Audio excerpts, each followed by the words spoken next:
Hello! అందరూ నమస్కారం. Movie review of 'ఋతు అండ్ బోజో' 2025 రిలీజ్ అయింది. నెట్‌ఫ్లిక్స్‌లో స్ట్రీమింగ్ అవుతుంది. ఇది ఒక love and romantic drama movie. ఇంకా ఈ మూవీ స్టోరీలోకెళ్తే, ఋతు ఒక ఫేమస్ సింగరు. ఋతు బాయ్ ఫ్రెండ్ అండ్ వాళ్ళ ఫాదర్ ఒక యాక్సిడెంట్‌లో చనిపోతారు. ఆ తర్వాత తన బాయ్ ఫ్రెండ్ మదర్ చూసుకోవడానికి ఎవరూ ఉండరు. అప్పుడు ఋతు తనని చూసుకోవాలనుకుంటది. తనకిష్టమైన సింగర్ లైఫ్‌ని వదిలేసేసి తనని చూసుకోవడానికి వెళ్తది. అక్కడ వెళ్ళాక ఏం జరిగిందనేది ఈ మూవీ స్టోరీ అనమాట. ఈ మూవీ స్టార్టింగ్‌లోనే ఒక ఇంట్రెస్టింగ్ పాయింట్‌తోని ఈ మూవీ స్టార్ట్ చేస్తారు. ఋతు వాళ్ళ బాయ్ ఫ్రెండ్ అండ్ వాళ్ళ ఫాదర్ కూడా చనిపోయాక వాళ్ళ మదర్‌ని చూసుకోవాలనుకున్నది. అక్కడి నుంచి మూవీ కొంచెం స్టోరీ ఇంట్రెస్ట్‌గానే చూపిస్తారు. సో, తను ఇష్టమైన సింగర్ లైఫ్‌ని వదిలేసేసి తన బాయ్ ఫ్రెండ్ కోసం వాళ్ళ అమ్మని చూసుకోవడానికి వాళ్ళ సొంత ఊరు వెళ్తదనమాట.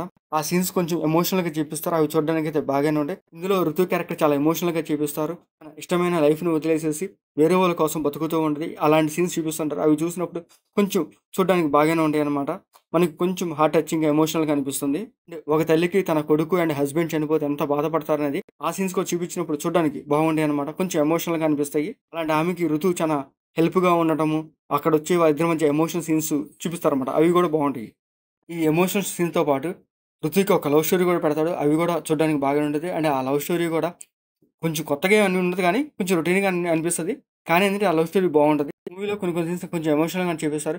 కానీ మూవీలో అంత బోరింగ్ ఏమి అనిపించదు. ఒక మంచి ఫీల్‌తోనే ఈ మూవీ క్లైమాక్స్ కూడా ఎంజాయ్ చేస్తారు.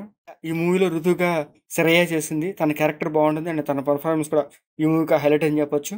కొన్ని కొన్ని ఎమోషనల్ సీన్స్‌లో తను బాగా చేసిందనమాట. అండ్ రిమైనింగ్ క్యారెక్టర్స్‌కి అయితే ఓకే. ఓకే అనిపిస్తాయి. ఇంకా ఈ మూవీలో మ్యూజిక్ కూడా పర్లేదు బాగానే ఉంటది. అండ్ అక్కడక్కడ వచ్చే కొన్ని ఎమోషనల్ సీన్స్‌కి బీజీఎం బావుంటది. అండ్ ఈ మూవీ టెక్నికల్‌గా కూడా బావుంటది. కొన్ని నేచురల్ లొకేషన్ చూపిస్తారు. అవి చూసినప్పుడు బావుంటాయన్నమాట. ఈ మూవీలో వైన్ ఎలా తయారు చేస్తారో కూడా చూపిస్తారు. ఆ సీన్స్ చూడడానికి బావుంటాయి. ఈ మూవీలో బ్లడ్ సీన్స్ కానీ, అడల్ట్ సీన్స్ కానీ అట్లాంటివి లేవు. మీరు ఫ్యామిలీతో కూడా చూడొచ్చు హ్యాపీగా. ఇంకా ఈ మూవీ నెట్‌ఫ్లిక్స్‌లో స్ట్రీమింగ్ అవుతుంది. తప్పకుండా చూడండి. మీకు మా వీడియోస్ నచ్చితే లైక్ చేయండి, షేర్ చేయండి, సబ్స్క్రైబ్ చేసుకోండి. Thank you for watching.